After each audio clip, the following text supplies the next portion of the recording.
Good afternoon again, everyone. So the questions are on the agenda, and Dr. Grady kind of challenged us to think about the future because she said she couldn't answer that, and she didn't know what was ahead for us in the future. So this is an opportunity for us to think collectively about the future. The first question says, dream about the possibilities, unconstrained ideas that PVM and/or your villages could pursue during the next 3 to 5 years. What would be some of those possibilities or ideas, and what makes those appealing to you? When we talked about the intergenerational opportunities, I'll say that I've been in healthcare for over 20 years, and I've heard CNAs say that they wish they had a place that they could take their children that was close to work. We've talked about how can you actually do that and bring them into the workplace, because that is something that seniors would love to be able to do. Drop into a daycare, maybe help feed or something like that. So hearing it today really just, I think, reinforced the thought for me as an HR practitioner of how can we bring that to fruition. I know it's hard. You have to think about insurance, you have to think about liability, but if there was a way to bring some type of daycare alongside our senior living centers so that the people who are employed there can take their breaks, that our residents can go and help and assist with feeding or helping with children in daycare, I think that's something that would be a wonderful opportunity if we could ever actually see it through. Thank you.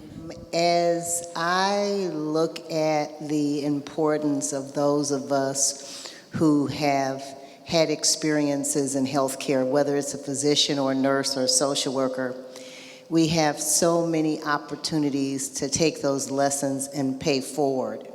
And one of the things I would like to see, and we talked about this a little bit, okay, she's gone, is how we can engage the next generation. And in particular, I'm really, really concerned about caregivers. Because if you look at direct caregivers, you look at the demographics, you look at the socioeconomic status of many of them, I think it's a missed opportunity if others who are going to be professionals in healthcare do not have an opportunity to walk in their shoes. So if there's some way that we could lead, the PVM could lead the charge, and how do we make it almost a requirement? You're going to be a physician, you've got to spend a month working with the direct caregiver. You want to be a nurse, part of your curriculum is such and such and such. And I don't know how to do that, but you did say dream. So that would be one of my dreams, is how can we bring that to fruition?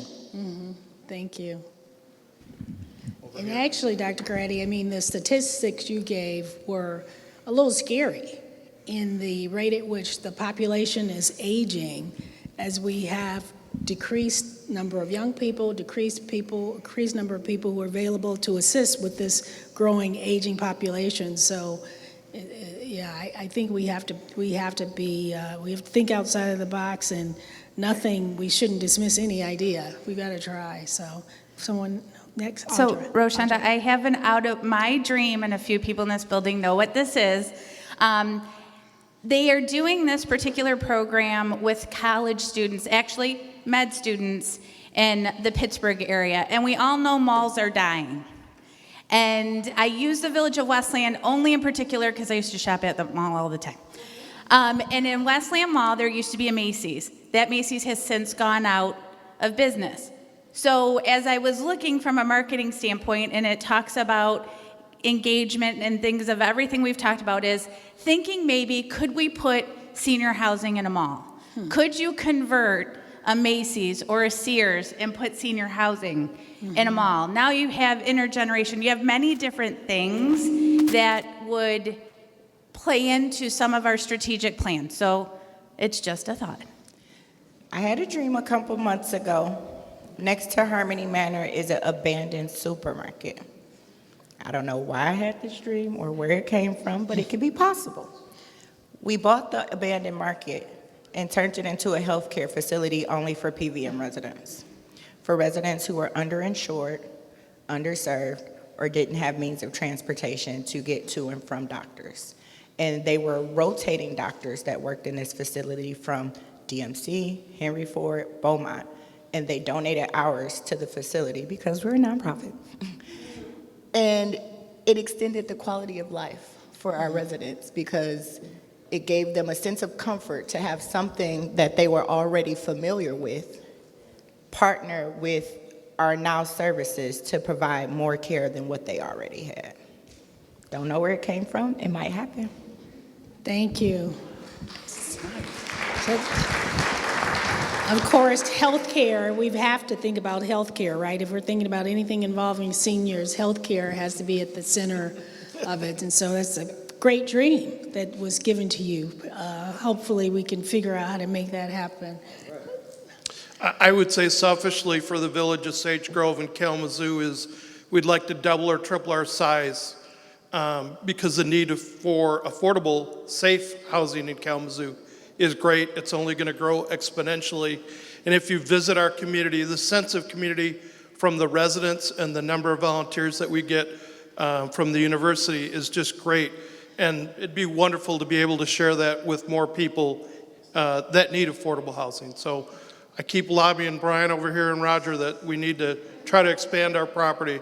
It's been full since the day we built it and continues to be. Right. Thank you. And their seniors are going to keep coming, right? I mean, that's what Dr. Grady said. So we have to. Go ahead. Hi, my name is Andrea. I'm from the village of St. Martha's, and a dream would be to have transportation for our residents. Okay. We've been talking about this for a while. I served on a transportation committee, but we had a lot of challenges. We talked about a lot of different ideas, but we haven't met in over a year. And one of the things for our residents, we talk about social engagement, is that we can do a lot of those things within the village, but they want to get out. They want to go out and see. And most of the time, all of our friends and family money gets spent on transportation, which is very expensive. And those villages that have transportation, some of the last two events that some of our residents went to were because of Harmony Manor and our Savior's Manor with their vehicles were able to come and pick our residents up. But it's just not enough. There's several villages that don't have access, and that would be a dream of ours to be able to just get out and take them places. Okay. Thanks. Rashonda, can we round out that map down there by putting something in Traverse City? Audra's got some ideas there. Our friend who joined us, Bruce, has got a long history in Grand Rapids. We need a couple dots there. And I was going to sneak a light up into the Upper Peninsula while no one was looking, but we got to get up there too. So, with being on the memory committee, to be able to put a training together and talking about what Dr. Grady said, availability of qualified caregivers, how wonderful it would be that once we solidified our training program, that we could offer that to other caregivers who maybe are at home, give them that training, give them a respite period to take care of their loved one or the person they're caring for while they're coming and going through a training program that PVM provides. Thank you. Thank you. Solar panels on all of our roofs, village vans all electric, electric charging stations at each village for our vans, for staff cars, for resident cars, for community residents to use, people that don't live at the village. Geothermal heat and cooling when possible, when grounds are big enough that we can have drilling. And rain gardens on every village grounds. And that's all I could think of in a few minutes, but I'm sure there's more. I'm Cherie, and hi for all of you I haven't seen in a while. I am currently on the Redford board, and I'm a former employee of PVM. And since leaving PVM, I have become a long-term care ombudsman for the 1C area, so I am in a lot of nursing homes. And I was not necessarily prepared going into nursing homes after leaving PVM. I've never been in a nursing home, and it was not what I expected. So my dream would be for PVM to create more affordable nursing homes that people actually want to live in, because most of the people I come in contact with don't want to be in the nursing home. People never want to go into nursing homes, and it's kind of depressing. And while I was thinking about that, I was thinking a great dream would be for you to go back to Redford and kick the orchards out, and you can take over that and turn that into a nursing home and come back to where you started from. So that would be my dream. I just wanted to say thank you, because I'm from Battle Creek, and Village of Mill Creek is the nicest affordable housing for seniors that we have in our community. It was built in 2008. It's got 47 or 45 apartments, but I had senior services for the county, and our other housing complexes have bed bugs. They have not been renovated in a long time. They're not in good shape, and they don't have any services. So I just want to, keeping those services in that affordable housing is so important. Our residents have a chance to go to the lake. They have picnics. They have just a lot of really wonderful things that other affordable housing complexes in our community don't. So I just keep on doing what you're doing. Thank you. So why don't we move to the second question? What are the major consumer drivers, motivators, and/or expectations that will impact PVM, its villages, programs, and services in the next 3 to 5 years? What about the next 10 years? And how should we prepare for these anticipated changes? And I think we talked about disruption. I think COVID has disrupted what we do in our industry in ways that we could have never imagined. Having now COVID and the pandemic under our belt, we kind of have to think about that as we think about the future and some of the things that we will face and challenges in the next 3 to 5 or 10 years. So what do we think? We talked about labor shortages, worker burnout, just to get it started. Hi, I'm Monica. I'm from Lynn Street Manor up in Onaway, the little middle dot in the way up north. My biggest concern, especially with my building, was built in 1984, is bringing that old building up to a standard as far as like electric and cable and things like that, because currently we cannot connect to any kind of satellite opportunities. We have like an old school 1990s cable company, little bitty, that we use, and so it limits the opportunities that our residents have. So that's going to be a big hurdle, because it's an entire building-wide rewiring kind of a thing. So that's my... Yes, and as the new generations are coming up, they're going to want more and more of those services. Exactly. It was exactly what I was going to say is technologies. I came to the village of Westland 6 years ago, and we did not have anyone streaming. I mean, now Mark can check in and see, our average age is 86, and many of our residents are streaming. So we have to keep our systems up to date so that they can have all of those extra features. Another thing is being prepared over the next 3 to 5 years, over the next 10 years. Those who are presently living in our villages will continue to age, and with that aging will continue to be increased needs for care. And the ability to be able to keep them where they are, which is their home, without having to transition them to something else. So are we prepared for that aging of the aged who we presently take care of, and how will we continue to take care of them in 10 years? I think one thing that came out of the pandemic was telehealth, right? And how do we grow or make telehealth, available to our residents? Because I think it's also here, like Zoom, it's here to stay. And so that might be something we think about into the future. We have something that other organizations don't have in our care and our love for seniors, and that's we have faith, we have mission, we have values, and yes, it takes money, But right now, there are a number of other faith-based organizations who do what we do, who are ridding themselves of those services, and big money leverage organizations are coming in and buying them all. And we will be competing, I don't know what other word to use, against them. Now, the motivator, I think that's a reality. Some of you are already shaking your head, you know that. The motivator is that we have something they don't.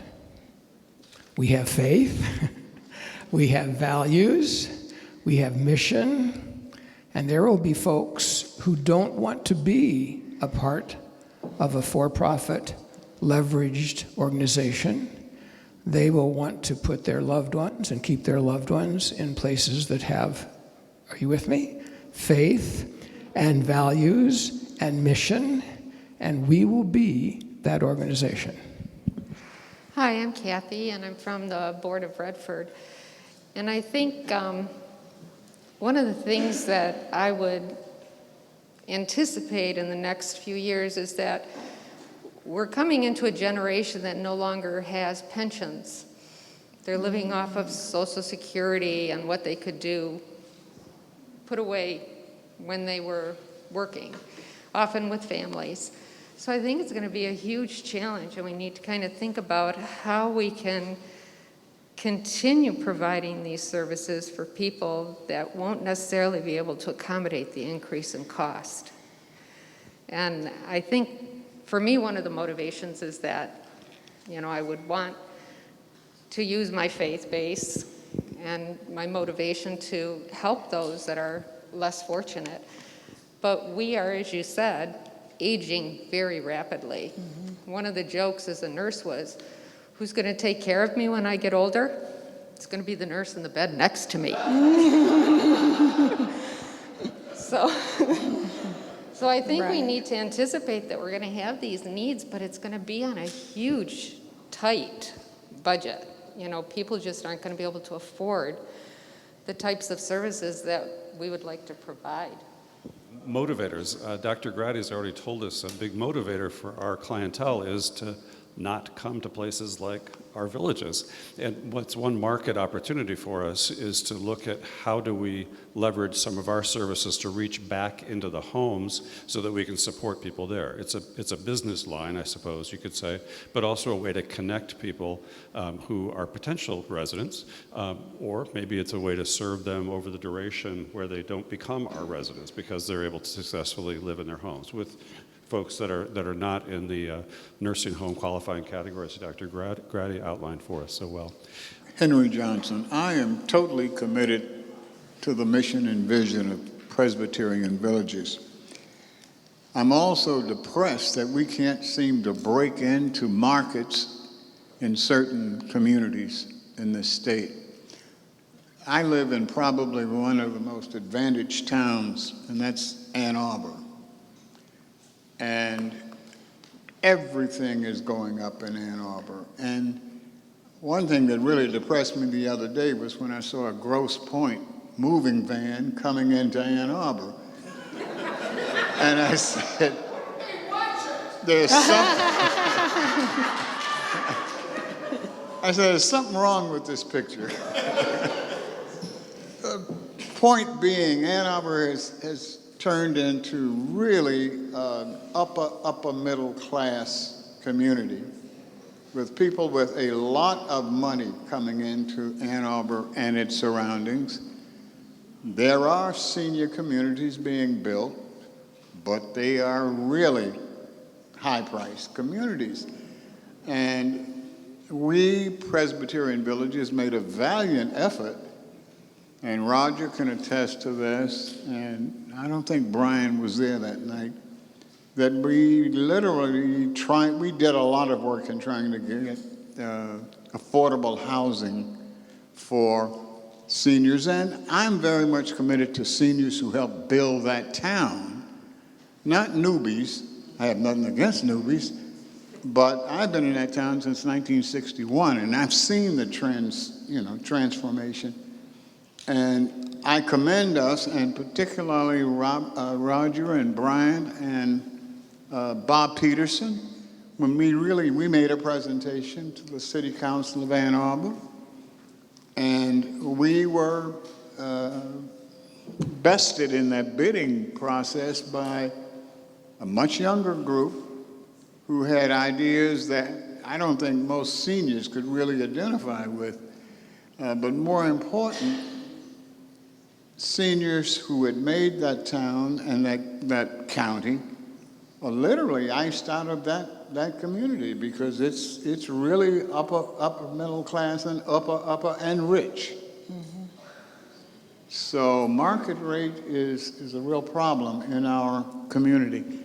And so anything we can continue to do as a force, PVM, and I know Roger's committed to that, and so is Brian, we'll continue to try to do it. But it's a battle. The filial piety, which sort of is a concept of honoring your elders and respecting your elders in all parts of their lives, and seems to be fading in this country and certainly in the communities. Anybody want to debate me about that sometime? Please come forward. Thanks, Henry. What I'm seeing, I'm with the university, but I had a conversation about work-life balance recently in the university setting, but also I meet with hospital presidents occasionally, had another conversation about that, and the generation that I work with on a daily basis and are graduating are all about work-life balance, and less, I'm hearing from the hospitals, less willing to do overtime. And we need to look at that as,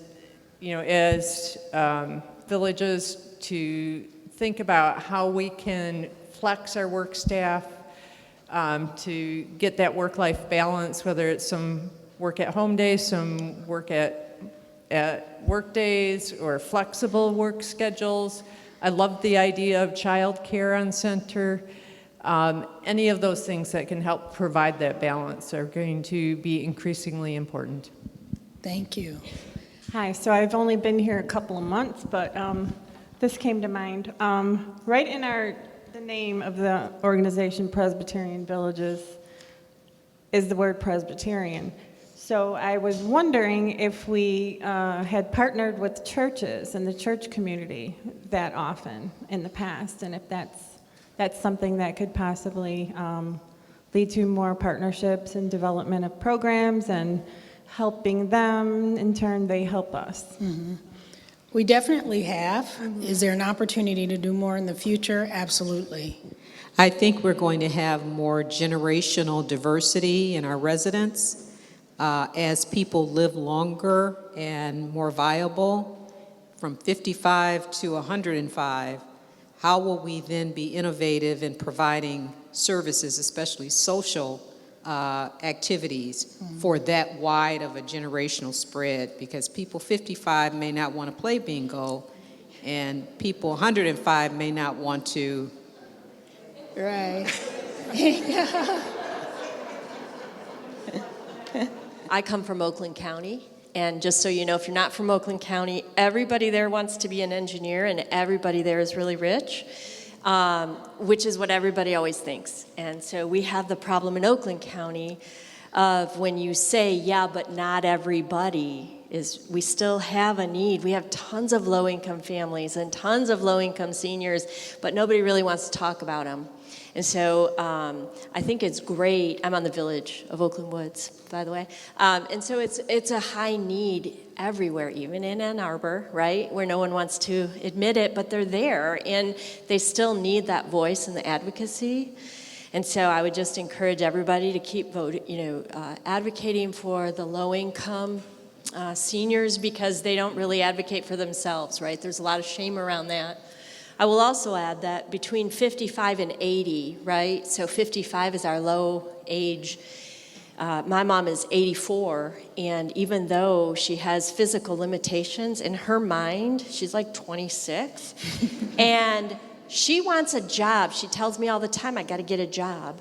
And so I would encourage, when you're looking at capacity, to look at your residents and think about a percentage off of income if they were to do something simple, like put the towels from the washer to the dryer or fold them, because child care, I mean, there are some natural synergies there where you might save a dime and give purpose to your residents who don't have transportation because they're low income, or they can't drive anymore, and still they can help you. So that there's a lot of synergy there that might really go to work at these different institutions.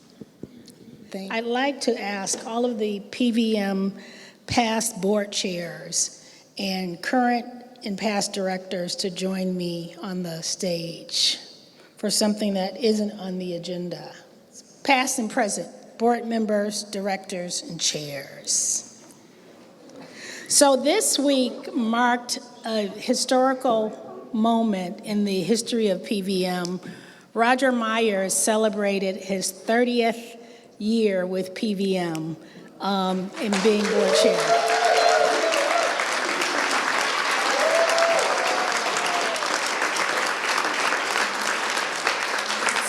So I was thinking about my remarks, and I hadn't prepared anything, and really, I just learned about this last night. But but Dr. Grady gave me some thoughts as she was speaking, and she said, she really believes you have to believe in the mission. You have to have a passion for what we are doing, and then you have to be willing to stand up and speak up for it. And that's been Roger for the last 30 years, right? I mean, he speaks up for seniors, speaks up for PVM. He is actually synonymous with PVM. Every time I raise PVM, they say, is that the guy with the white hair? And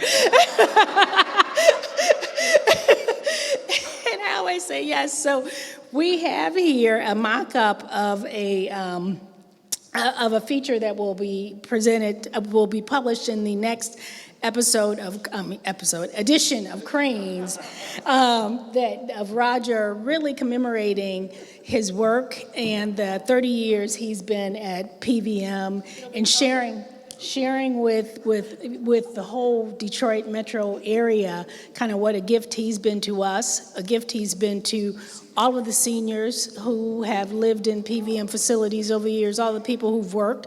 PVM, was nominated or selected as one of the greatest nonprofits to work in the Metro Detroit area in the last 10 years. And so we have the residents, we have the staff, we have the board members who have all benefited from his leadership, his commitment, and his passion. So congratulations on 30 years. Thank you. Let me just say a word. So, thank you so much.